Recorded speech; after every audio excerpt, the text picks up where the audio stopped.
30년 수도 생활을 하며 전국, 세계, 간 곳도 많지만 깊이 묻혀 기도한 곳은 몇 군데이다. 그중 하나가 내 고향 다리골 기독굴이다. 다래가 많다고 다래골이었는데 발음상 그저 쉽게 다리골로 후손들이 이름을 붙여온 골짜기다.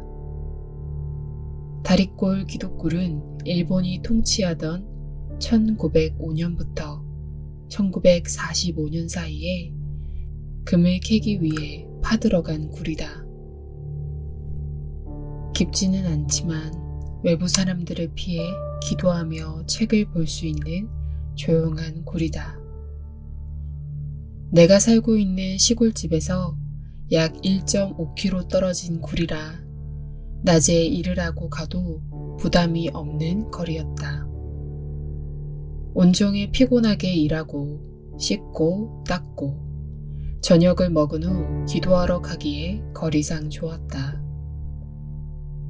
늘 나무하러 다니던 산이기 때문에 밤에도 무섭지 않고 정신적인 부담도 별로 없었다. 광산은 오래전에 금이 나오지 않아 철거되었기 때문에 나만이 다니던 길이 되었다. 금은밤이든 달밤이든 비바람 눈보라치는 밤이라도 더듬지 않고 뛰어다닐 정도로 익숙해진 나의 길이 되었다. 91년 가을 제자들과 다시 찾아갔을 때는 내가 떠난 지 13년이나 되었기 때문에 그 입구를 찾는데 집에서부터 5시간이나 걸렸다. 옛날에 나 혼자 다닐 땐 15분에서 20분 정도 소요되었던 길이었다. 그런데 13년이란 세월이 지난 뒤에 가보니 길바닥에까지 나무가 나서 완전히 큰 기둥나무들이 되어 있었다.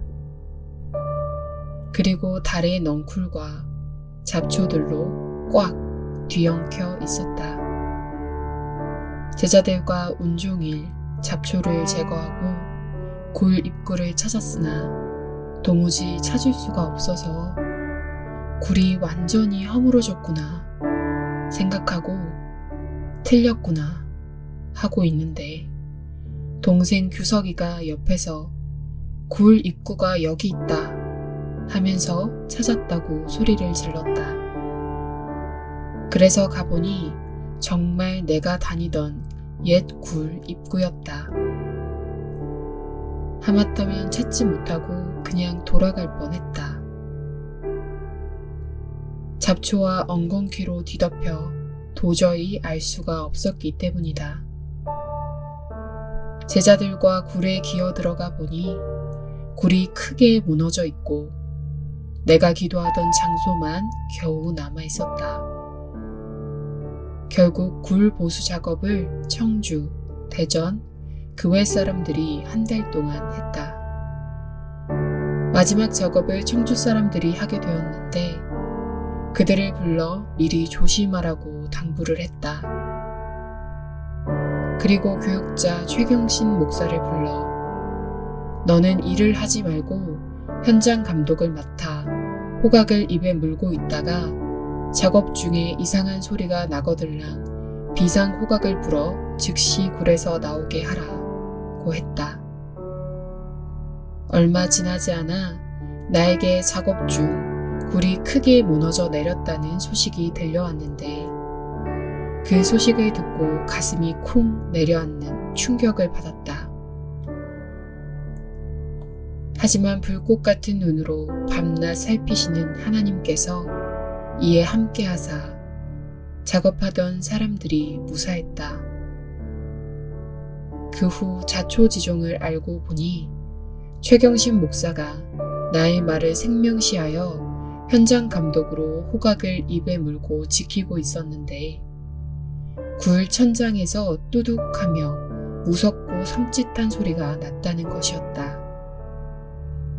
그때 내가 했던 말을 생각하고 즉시 호각을 불어 작업자들을 총알처럼 밖으로 뛰쳐나가게 했는데 그 뒤에 굴에 다시 조심스럽게 들어가 보니 굴이 거의 다 무너져 있었다는 것이었다.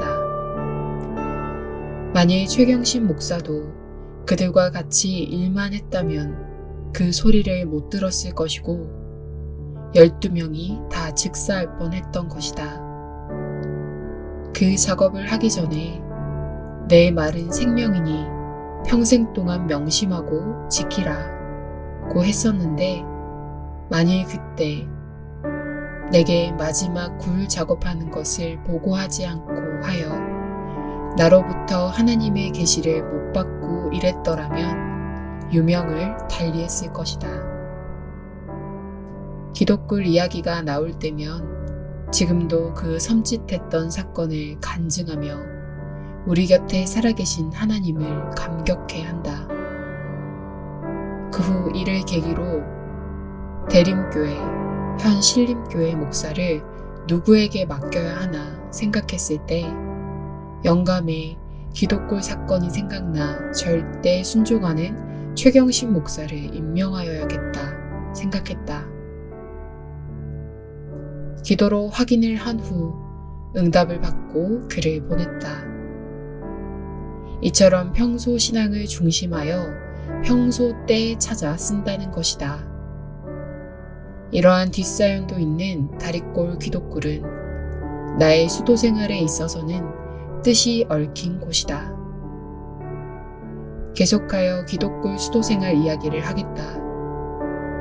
이 기독굴에 기도하러 다닌 때는 너무 오래되어 어느 해인가 잘 알 수 없지만 약 30년도 넘는다.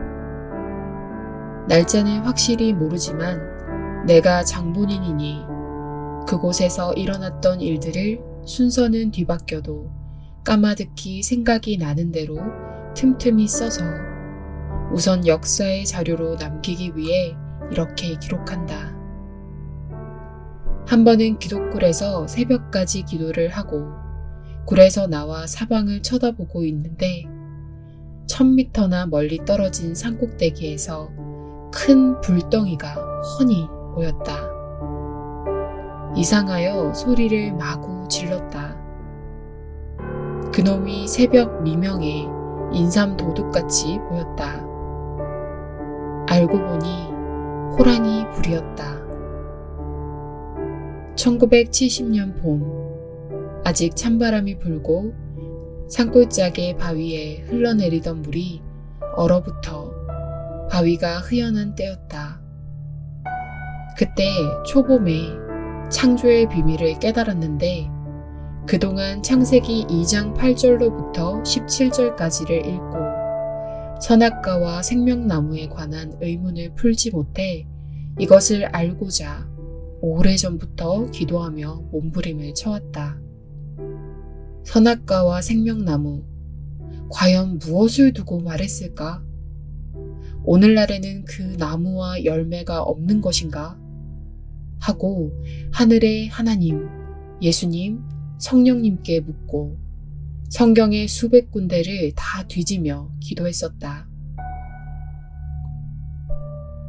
선악과에 대한 궁금증에 사로잡혀 기도한 것은 그때가 약 18년째 되는 때였다. 흔히 일반 목사님들이 말하는 식으로 무조건 믿지 뭘 알고 믿으려고 하느냐는 식의 신앙이었더라면 이 진리를 깨닫지 못했을 것이다. 생명나무와 선악과가 얼마나 중요한지 성경의 본문에서 찾아볼 수 있다. 창세기에 보면 하나님은 천지 창조를 해놓으시고 아담과 하와를 창조하신 다음에 선악과와 생명나무를 만드셨다. 그리고 그것을 그렇게 중요하게 강조하며 지구상에 자기가 창조한 사람까지도 그것만큼은 절대 못 따먹게 언급한 내용이 나온다. 아니, 그것이 무엇이길래 하나님이 최고로 귀하게 창조한 사람까지도 못 먹게 했다는 것이다. 나는 정말로 궁금했다. 예수님은 생명을 두고 천하를 주고도 바꿀 수 없다고 평가했는데, 아니 그것을 따먹으면 생명을 잃게 된다고 말했으니 그놈의 과일이 사람보다 귀하냐는 의문이 들었다. 세상에 사람보다 귀한 과일이 있을까? 법칙상 있을 수가 있단 말인가? 하고 나는 깊은 경지에 들어가기도 했다. 하나님은 사람보다 선악과를 귀하게 여겼다는 것일까? 나는 하나님께 기도하며 왜 선악과를 귀하게 여기냐고 물어보았다. 어린 반푼어치도 안 되는 말인지 대답이 안 왔다.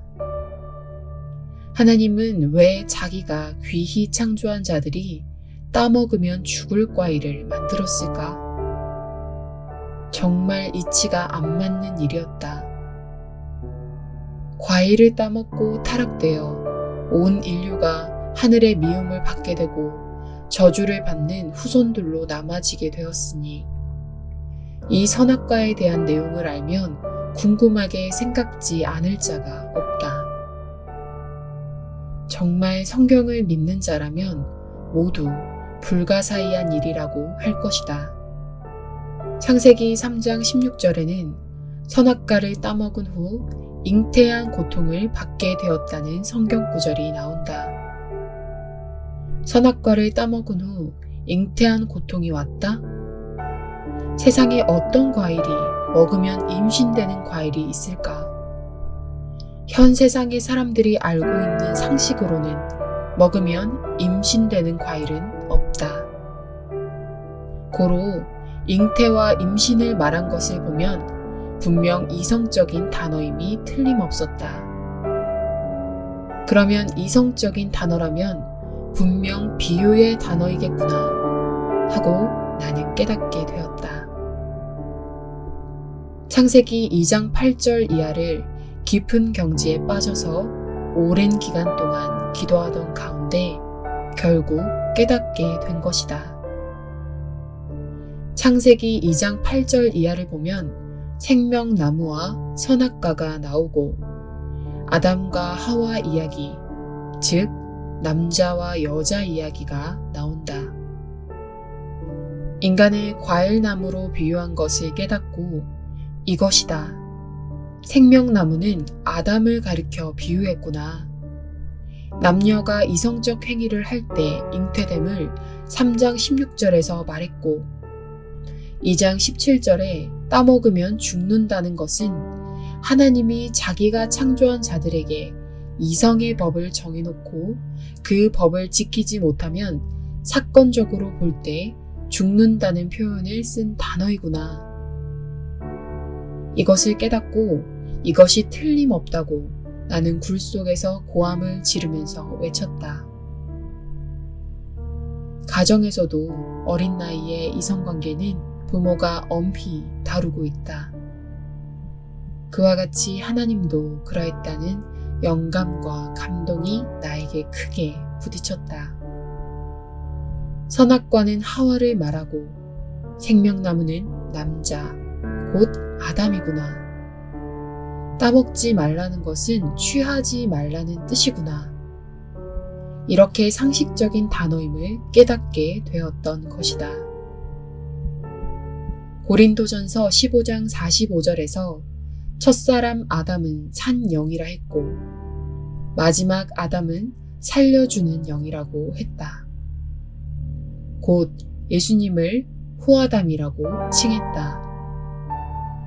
또 계시록 22장 14절에도 보면 생명나무에 대한 언급이 나오는데 신학에서는 여기에 생명나무를 예수님이라 한다. 예수님을 가리켜 생명나무로 비유한 것이다.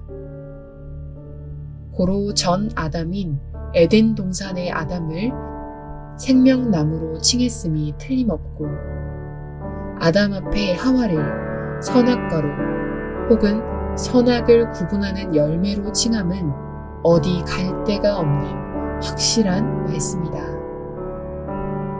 그리고 여자의 한 지체를 선악과라는 금단의 과일로 표현했음을 깨달았다. 아가서에는 솔로몬이 여자의 지체를 들어 여러 가지로 비유했다. 얼굴은 달로, 목은 망대로, 양 유방은 쌍태, 노루새끼로, 다리는 성전 기둥으로, 키는 종려나무로, 배꼽은 썩은 포도주 잔으로, 허리는 꼭 묶은 밑단으로, 눈은 등불로, 입은 홍색 실타래로 비유했듯이 창세기에서 여자 지체를 선 과일로 비유함은 마땅한 것이다. 이 모든 것을 깨닫고 그래서 나올 때 동쪽 산에 막 해가 떠오르고 있었다. 그때 저 찬란한 빛이 어두움을 모두 물러가게 하는 태양빛이 분명하듯 내가 깨달은 진리 그것도 분명히 맞다. 선악과도 생명나무도 분명 사람을 두고 말했음이 틀림없다. 고 번갯불이 치듯 내 머리에 영감이 와닿았고 음성이 와닿았다. 나는 너무 감격해 땅을 치며 기뻐했다. 때는 70년 3월 초였다. 그때부터 과거에 내가 평소 눈으로 보아온 남녀간에 대해 모든 것을 더 깨달아 확신을 얻게 되었고 성서에서도 그런 쪽의 말씀을 찾게 되었다.